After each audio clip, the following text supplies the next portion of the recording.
안녕하십니까. 고려대학교 윤성식 교수입니다. 7강에서는 법에 대한 불교의 관점을 보았습니다. 불교를 허무주의적이고 소극적이며 나약한 종교로 보는 관점이 지배적입니다. 불교를 이렇게 오해한다면 불교는 분명 악법도 법이다 라고 체념하리라 이렇게 아마 오해하기 쉽습니다. 불교는 그러한 종교가 아닙니다. 불교는 법이 없어도 굴러가는 사회를 이상사회로 생각하지만 법이 필요한 세상 현실을 인정합니다. 불교의 관점에서 보면 끊임없이 악법을 수정하여 법치 국가를 만들어야 합니다. 부처님은 끊임없이 계를 수정합니다. 부처님은 스님과 신도가 지켜야 할 규정을 만들었는데 계라고 불렀습니다. 상황이 달라지면 규정도 변화해야 합리적입니다. 따라서 계는 끊임없이 수정되어야 합니다. 부처님을 논리의 화신이라고 부르기도 하는데 무엇이든 비합리적이고 논리에 어긋나면 비불교적입니다. 상황이 달라지면 옳고 그름도 달라집니다. 따라서 법도 변화해야 합니다. 우리 사회에는 수많은 악법이 있습니다. 처음에는 선법이었는데 상황이 달라져서 악법이 되기도 하고 처음부터 악법인 법도 있습니다.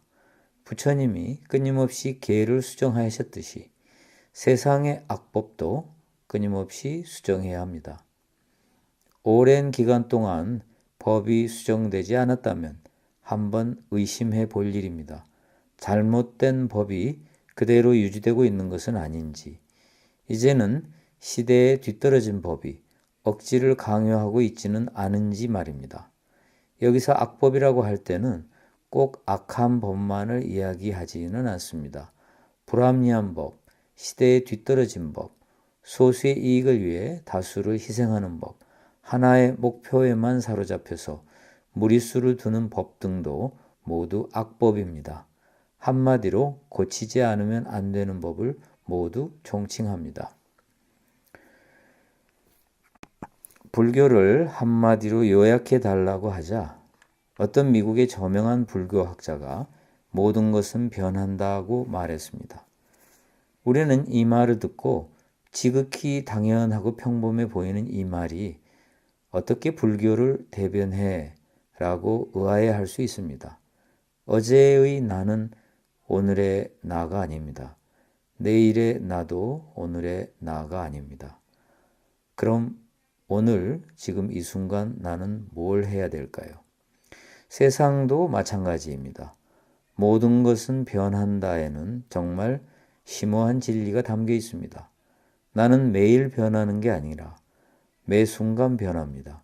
우리가 어떤 업을 짓는가에 따라 내일의 나, 모레의 나, 한 달 뒤의 나, 1년 뒤의 나는 또 달라집니다.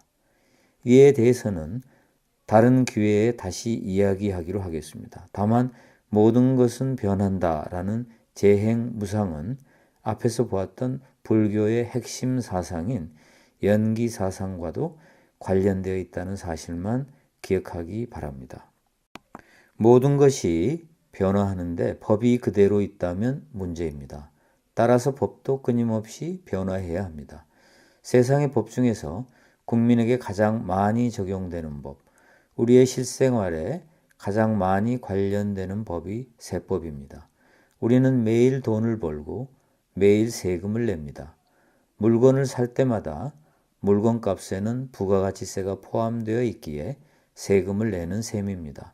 식당에서 밥을 먹을 때마다 가격에 부가가치세가 포함되어 있기 때문에 우리는 세금을 내고 먹는 거나 다름없습니다. 은행에 예금한 돈에 이자가 붙을 때마다 이자에 세금이 부과됩니다. 이자에 대한 세금은 원천 징수를 하다 보니 세금이 부과된다는 사실도 모른 채로 은행에서 국세청으로 내 돈이 옮겨집니다.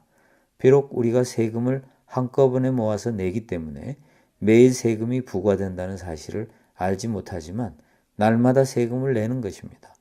세금은 우리가 죽을 때까지 따라다닙니다. 세상의 법 중에서 가장 부조리가 많고 가장 불합리하고 가장 불공정하며 가장 불공평한 법이 저는 세법이라고 생각합니다. 다만 국민이 세금에 대한 전문 지식이 없다 보니 무엇이 잘못되었는지를 잘 모르고 있을 뿐입니다. 끊임없이 악법을 수정하되 선법은 오래 보존해야 합니다. 상황이 변하여 선법이 악법이 될 때는 물론 당연히 수정해야 합니다. 부처님은 오래된 법을 존중해야 한다고 말씀하셨습니다. 다만 선법을 소수의 이익을 고치는 행위는 잘못입니다. 선법은 오래오래 보존되어야 하고 상황이 바뀔 때는 악법이 될 수 있기 때문에 그때 수정해야만 합니다. 세금은 빈부격차를 줄이기 위해 가장 많이 사용되는 수단입니다. 지나친 빈부격차는 불공정, 불공평의 증거입니다. 시장 자본주의는 어느 정도의 빈부격차는 허용해야 합니다. 그러나 인간의 능력 차이를 수백 배, 수천 배 뛰어넘는 빈부격차는 그 자체로 불법이나 다름없습니다. 즉, 저 사람이 내 능력이 한 10배 정도 된다. 그런데 수천 배의 재산을 가지고 있다면 뭔가 잘못인 거지요. 우리가 5강, 6강에서 보았듯이 시장 자본주의는 소수의 승자에게 부를 몰아주는 제도이기에 부자가 가진 재산에는 남에게 가야 할 몫이 포함되어 있습니다. 어떻게 하면 남의 몫을 다시 부자가 되돌려 줄 수 있을까요? 첫째, 자발적인 부자의 기부가 사실 가장 좋은 방법입니다. 그러나 돈을 스스로 내놓는 부자는 매우 드물 것입니다. 둘째, 부자가 자발적으로 기부하지 않는다면 세금을 부과할 수도 있습니다. 물론 제3의 방법도 가능합니다. 제4의 방법도 가능하겠지요. 기타의 방법에 대해서는 많은 연구가 필요하리라 생각합니다. 세금을 부과해서 남의 몫을 되돌려주는 방안에 대해서 한 번 더 이야기해 보겠습니다. 앞에서도 이야기했듯이 삼성전자가 많은 이익을 남겼다고 삼성전자의 세금을 더 많이 부과하자는 게 아닙니다. 삼성전자가 이익을 많이 남김으로써 부자가 된 개인이 있습니다. 그 개인의 소득과 재산에 세금을 더 많이 부과하자는 것입니다. 삼성전자는 이익을 많이 남겨서 그 돈으로 세계적 기업과 경쟁하면 우리 모두에게 이익입니다. 기업의 이익은 남기고 개인이 갖는 이익과 재산에게 세금을 더 부과하자는 것입니다. 따라서 기업에게 세금을 더 부과하자는 게 아니라 부자인 개인에게 소득세, 재산세 같은 세금을 더 많이 부과하자는 것입니다. 우리는 자칫하면 기업과 기업의 소유주인 개인을 구별하지 못합니다. 그래서 기업과 소유주를 동일시합니다. 기업의 소유주가 기업의 돈을 가져가면 그것은 횡령이 됩니다. 우리는 기업의 소유주가 기업의 돈을 마음대로 가져갈 수 있다고 착각합니다. 기업과 소유주는 엄격하게 분리된 별개의 법인격체입니다. 학자들도 이런 오류에 빠져서 잘못된 주장을 하는 경우도 많습니다. 시장 자본주의는 경제를 발전시키는데 효율적입니다. 이는 분명 시장 자본주의의 장점이지만 소수의 승자에게 다수의 패자가 가져가야 할 몫을 몰아주기 때문에 형평성이 결여됩니다. 다수의 패자가 소수의 승자에게 몰아준 자신의 몫을 되찾으려면 정부의 정책이 필요합니다. 강제로 뺏을 수는 없지 않겠습니까? 자기 몫이지만 법적으로 남의 몫이 되어 있으면 그것은 뺏을 수가 없습니다. 정부가 소수의 승자에게 몰아준 다수의 패자의 몫을 되돌려주는 정책, 이것이 소득 재분배 정책이라고 말할 수도 있지만 경제학에서는 이런 단어를 많이 쓰고 있습니다. 그러나 이 단어는 별로 정확한 단어가 아니라고 생각합니다. 마치 부자가 남의 몫을 되돌려 준다기보다는 자신의 몫을 불쌍해서 나눠주는 것 같은 느낌을 주기 때문입니다. 부자의 몫을 뺏는 것이 아니라 부자가 남의 몫을 되돌려주는 것에 불과하기 때문에 소득 반환 정책, 소득 원위치 정책이 더 맞는 표현이 아닐까 생각해 봅니다. 어찌됐건 학자들은 소득 재분배 정책이라는 말로서 부자들의 가진 부를 가난한 사람들에게 나눠주고 있습니다. 소득 재분배 정책은 주로 세금을 통해서 이루어집니다. 소득 재분배는 소득에만 세금을 부과하는 게 아니라 재산에도 세금을 부과해야 빈부격차를 줄이고 형평성을 실현할 수 있습니다. 시장 자본주의 패자가 자신의 정당한 몫을 되돌려받기 위해서는 정부가 세금이라는 수단을 동원해 주어야만 합니다. 정부가 이런 역할을 소홀히 하면 부자를 위한 정부가 됩니다.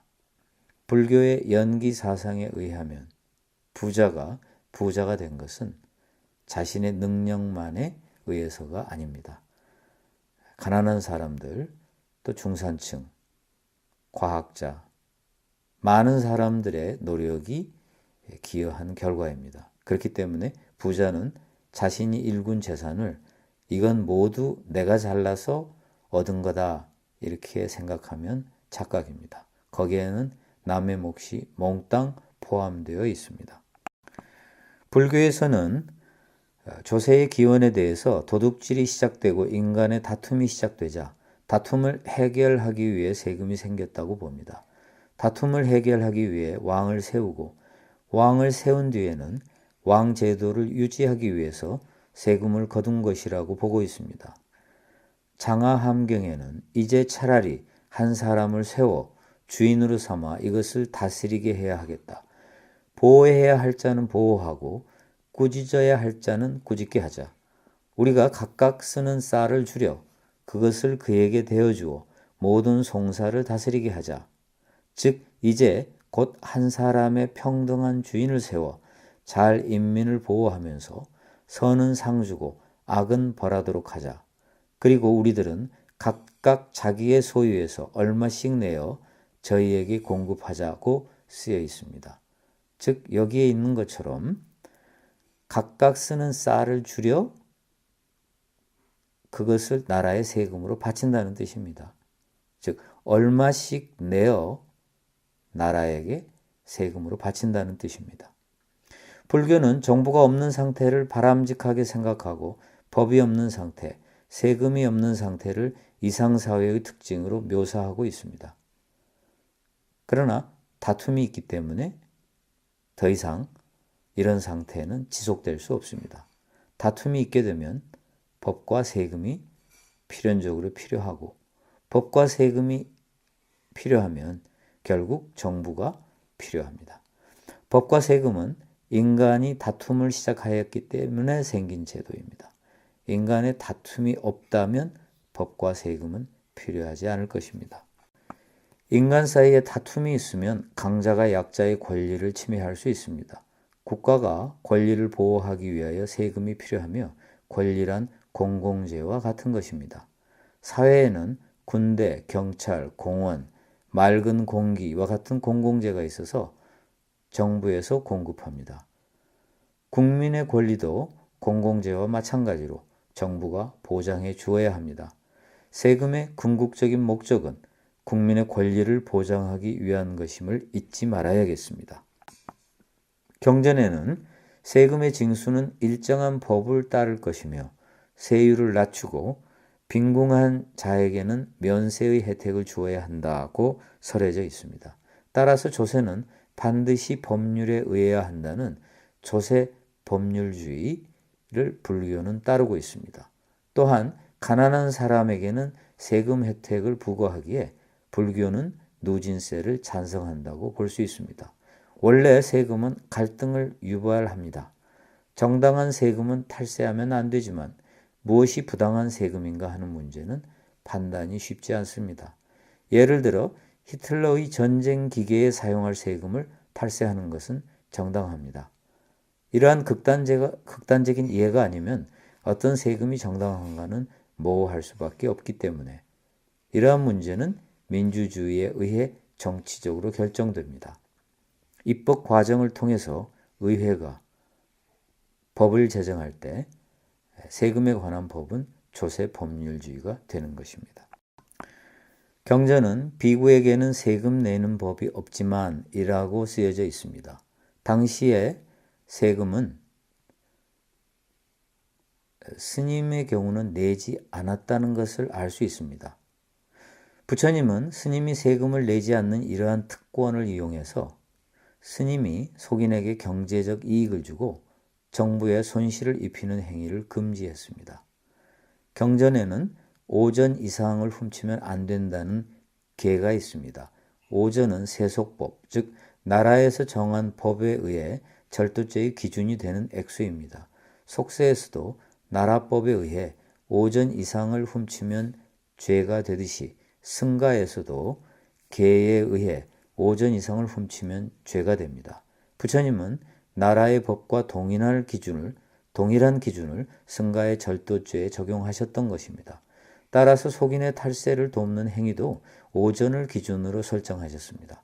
속인의 탈세 행위를 오전 이상 도우면 안 됩니다.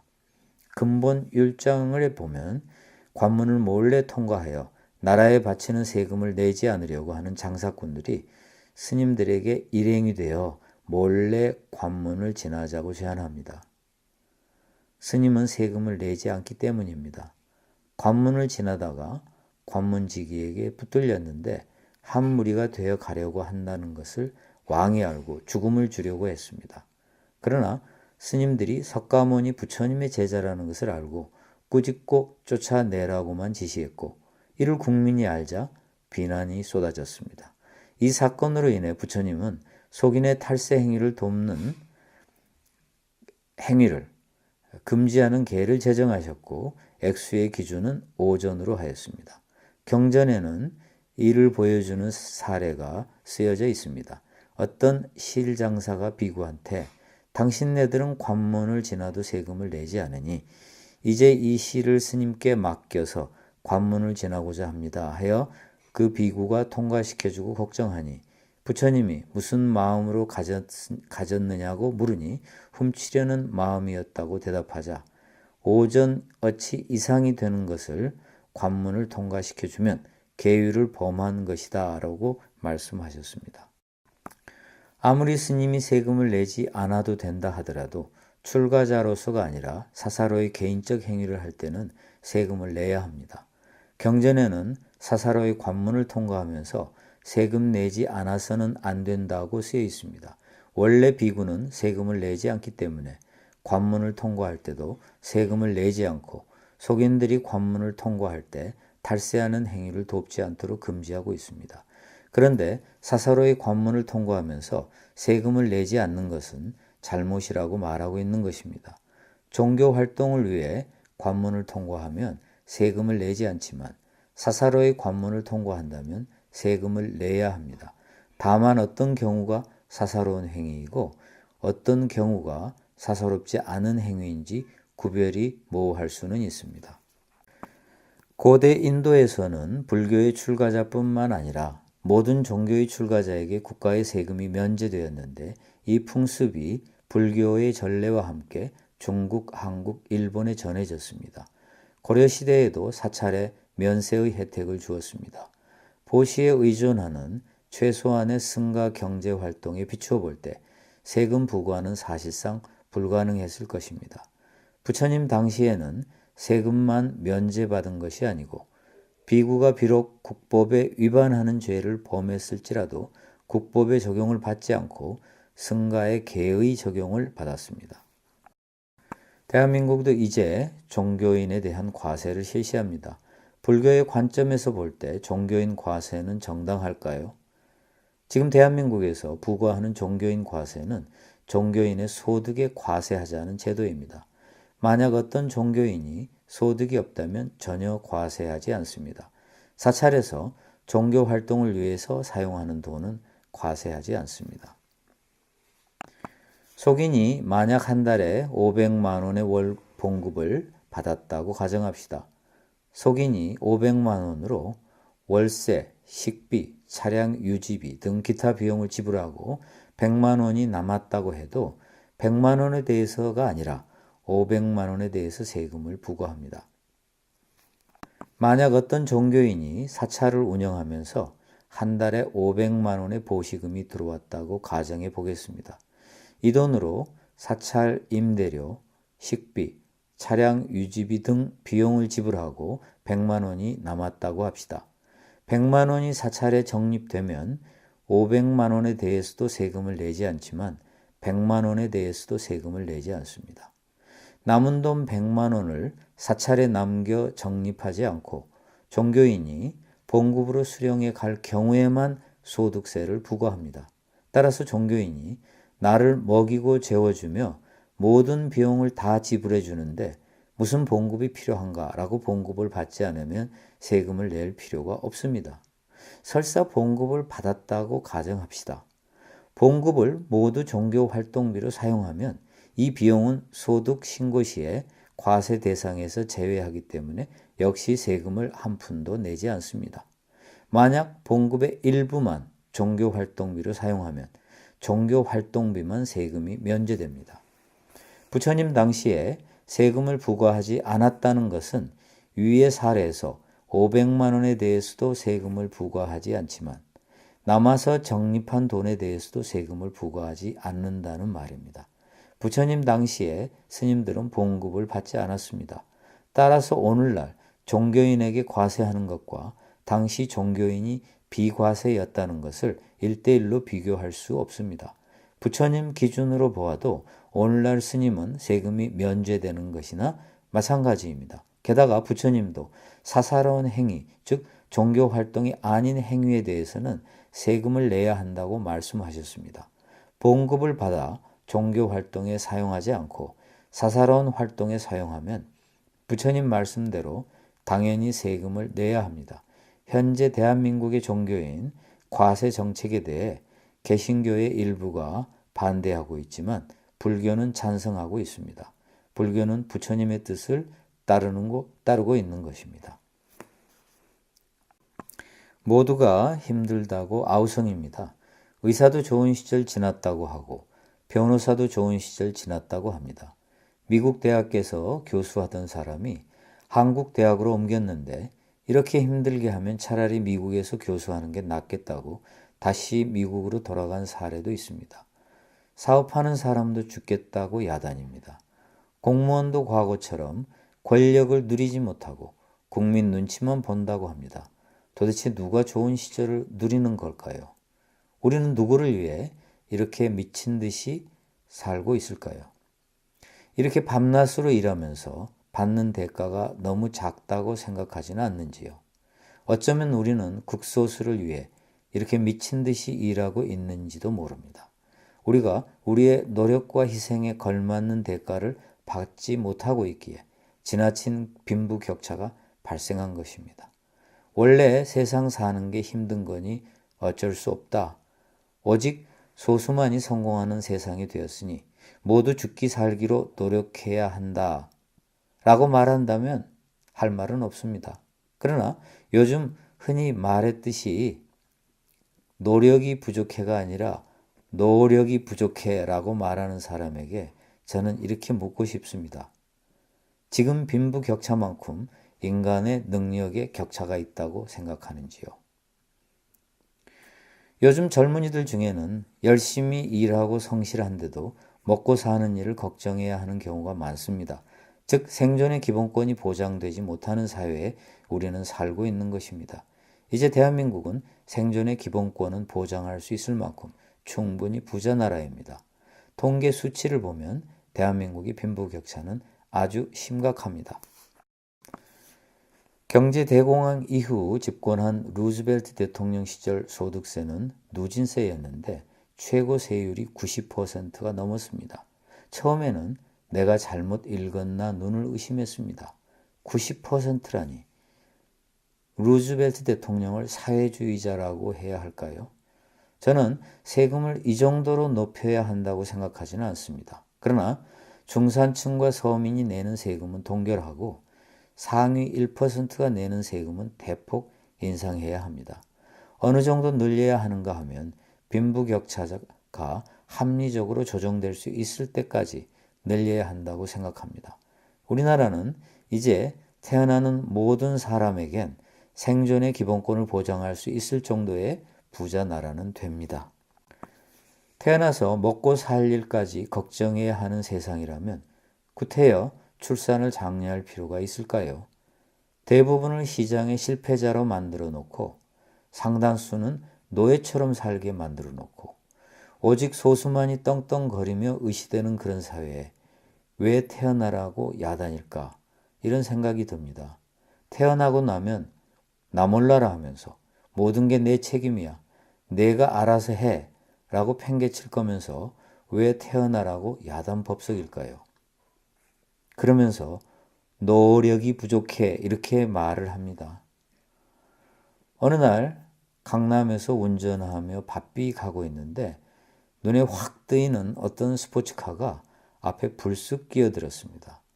수억 원짜리 이태리 고급 수제품 스포츠카였습니다.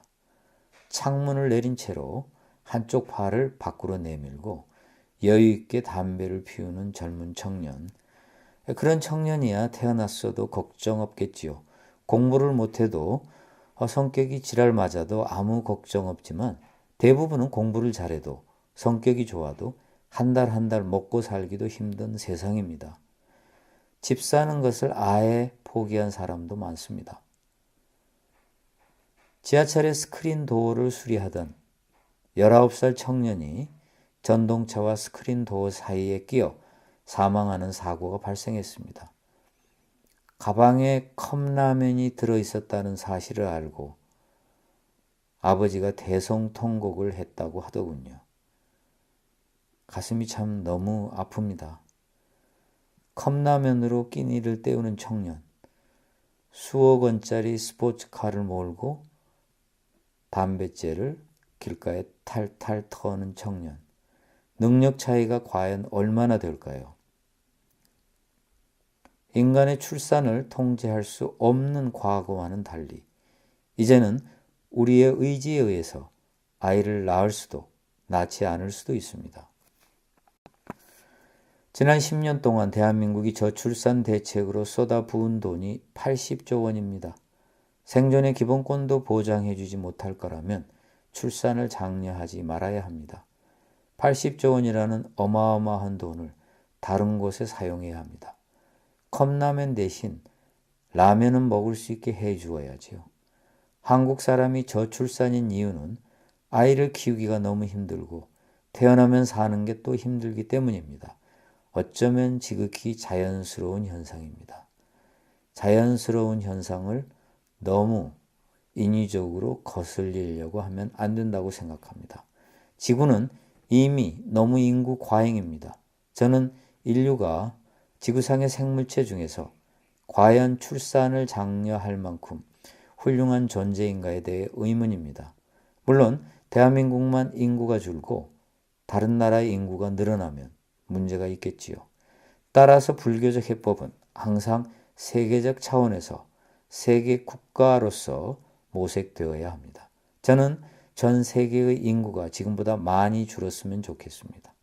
인간의 탐욕으로 인해 지구는 모든 생명체가 살기 힘든 장소로 변하고 있습니다. 유엔이 나서서 저출산을 장려하는 게 어떨까 하는 엉뚱한 생각도 해봅니다. 이상으로 부처님의 부자 수업 8강을 마치겠습니다. 저는 고려대학교 윤성식 교수입니다. 감사합니다.